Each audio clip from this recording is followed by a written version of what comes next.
বিসমিল্লাহির রহমানির রহিম। আসসালামু আলাইকুম ভাই ও বোনেরা বন্ধুরা, কেমন আছেন সবাই? আশা করছি অনেক অনেক ভালো আছেন। আপনাদের দোয়ায় টাঙ্গাইলের রাফা আলহামদুলিল্লাহ অনেক ভালো আছে। আজকে কই মাছ দিয়ে কচুরমুখীর ঝোল করব। ঝোল বললেও কিন্তু ভুল হবে, ডালের চাইতেও কম না, আর খেতে কিন্তু সেই স্বাদ। চলুন তাহলে কথা না বাড়িয়ে রান্নায় চলে যাই। প্রথমে একটি মাটির হাঁড়িতে সয়াবিন তেল গরম করে নিতে হবে, অনেক ভালোভাবে গরম করে নেবেন। তারপরে দিয়ে দিবেন কাঁচামরিচ, পেঁয়াজ কুচি আর স্বাদ মতো লবণ। এই লবণটা দেওয়ার কারণ হচ্ছে পেঁয়াজটা খুব তাড়াতাড়ি ভাজা হয়ে যায় আর পানিটা ছেড়ে দেয়, এর জন্য আমি লবণটা আগেই দিয়ে দিই।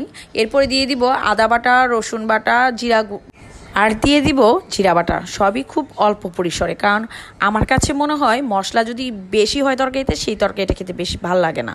তো তারপরে দিয়ে দিচ্ছি হলুদ গুঁড়া, মরিচ গুঁড়া। যে যেরকম ঝাল খেতে পারেন ঠিক সেভাবেই দিবেন। আমি একটু ঝাল পছন্দ করি, তাই তো আমি একটু ঝাল দিয়ে দিচ্ছি। আর দিয়ে দিব কষানোর জন্য পানি। যখনই পানিটা বলক চলে আসবে তখনই কিন্তু মাছ দিয়ে দিব। আর বলতে পারেন যে দুইটা মাছ দিচ্ছেন, হ্যাঁ আমি একাই খাই, কারণ হচ্ছে আমাদের বাসায় এই ঝাল তরকারি খাওয়ার মতো আমি ছাড়া আর কেউই নাই। তো যার পরে দেখতে পাচ্ছেন যে অনেকক্ষণ কিন্তু আমি ভালোভাবে কষিয়ে নিয়েছি।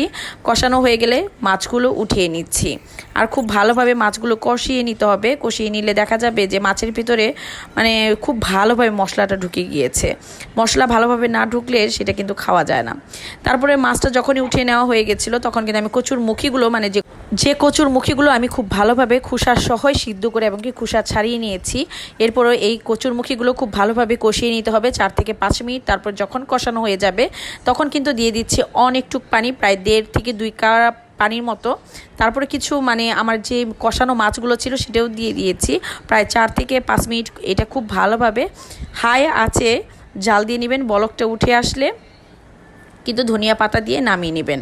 এ তো ডালও বলা চলে, ঝোলও বলা চলে। সত্যি কথা বলতে যে এই তরকারিটা অনেক স্বাদের হয়। আর আপনারা চাইলে জিরা ফোড়নও দিতে পারেন, এতে করে স্বাদ কিন্তু আরও বেড়ে যাবে। আর এইরকম একটি তরকারি দিয়ে গরম গরম ভাতের সাথে খেতে কিন্তু আমার বেশ ভালো লাগে। এইভাবে কেউ খেয়েছেন কিনা অবশ্যই কমেন্ট করে জানাতে ভুলবেন না। আর প্রত্যেকটা কমেন্ট আমার জন্য অনেক অনেক গুরুত্বপূর্ণ।